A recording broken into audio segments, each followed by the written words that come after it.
Лягай! Лягай веднага, ти казах, стана 12 часа. Лягай, че вече не ви издържам.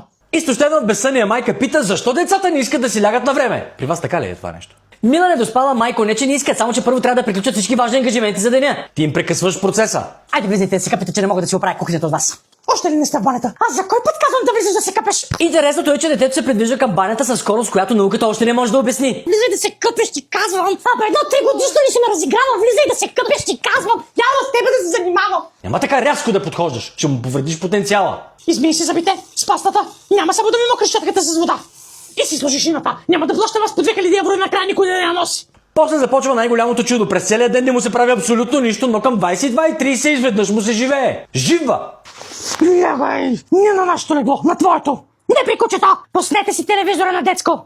Спрете това YouTube! Спирай веднага телевизора! И тогава започват последните желания. Мамо, жаден съм. Мамо, искам да се изпишкам.